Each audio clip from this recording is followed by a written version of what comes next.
Маленькая снежная дева такая милая и забавная.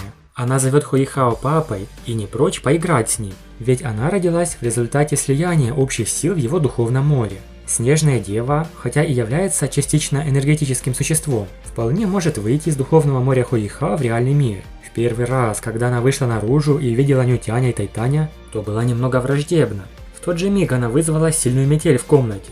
Она сказала Хуихао: «Папа, они плохие парни, побей их». Лишь когда Хуихао сказал, что они не враги, Снежная Дева прекратила все замораживать.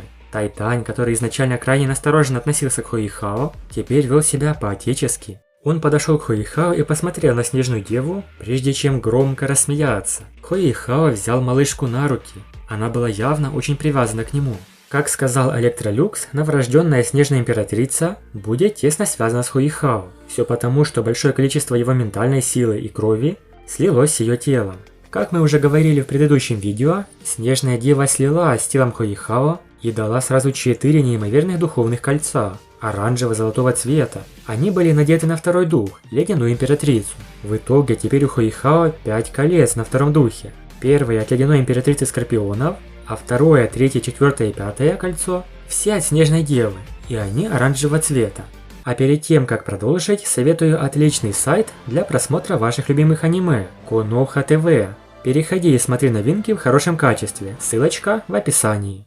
Снежная Дева действительно являлась формой жизни, рожденной из разных сил, под воздействием контрактного заклинания Электролюкса. Ее можно даже считать по-настоящему живым духовным кольцом. Независимо от того, насколько велика ее сила, она все равно будет постепенно истощаться. Вот почему ей нужно было полагаться на Хуихао, чтобы восстанавливать свои силы, независимо от наличия контракта. А также она могла полагаться на него, чтобы развить еще большую силу.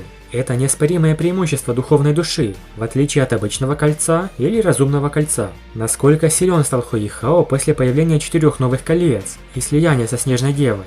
Улучшение, полученное им после добавления 4 духовных колец, было немаленьким. Нынешняя духовная сила Хуихао была сравнима с Императором Духа, то есть мастером 6 кольцами.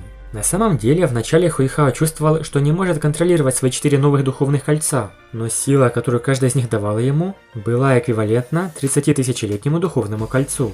То есть это то, сколько он мог выдержать в данный момент.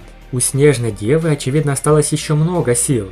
Она была довольна после того, как заняла 4 места под духовные кольца. Потенциал роста этих духовных колец был огромен. Просто Хуихао был слегка недоволен тем, что Снежная Дева насильно забрала 4 места и даже не дала ему ни одного духовного умения. На самом деле, в каждом из этих колец будет могущественный навык, просто Хуихао пока не мог ими воспользоваться. И думал, что эти 4 кольца просто были заняты Снежной Девой.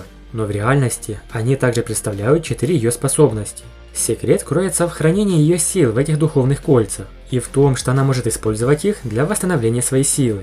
В чем еще огромный бонус для Хуихао, истощение его духовной и ментальной силы будет очень маленьким, когда Снежная Дева использует свои способности. Более того, когда она активирует навык, в то же самое время Хуихао может использовать другие навыки, чтобы дополнять ее способности. Они даже могут координироваться через их духовное сознание.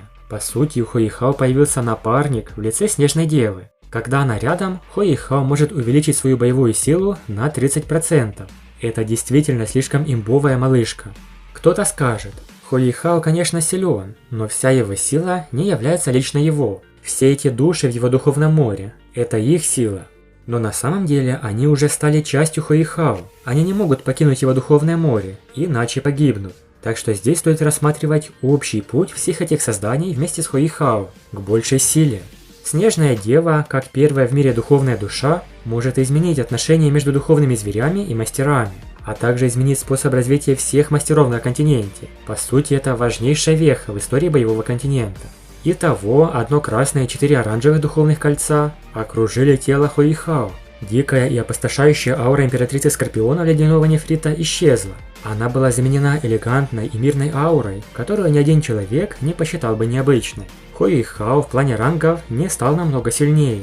Его уровень остался прежним, 50-й, но главы чистого неба ощущали изменения в его теле. Благодаря их совершенствованию они чувствовали опасность от него, опасность, которую они не чувствовали раньше. По словам Нютяня, физическая прочность Хуихао уже близка к мастеру, обладающему истинным телом боевого духа. Сейчас он находился на 50-м ранге, но у него были парные боевые духи и предельный лед.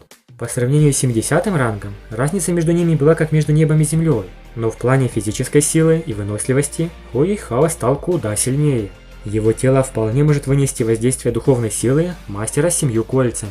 Итого, это даст возможность Хуихао снимать печати с его колец и, соответственно, увеличивать их возраст. В целом, чем дальше, тем интереснее наблюдать за ростом Хуихао. Также и Ван Дун должен получить 6-е кольцо. Ждем эти интересные события в аниме. Большое спасибо за просмотр. Напишите в комментариях, как вам маленькая миленькая снежная дева. Подписывайтесь на канал и всем пока.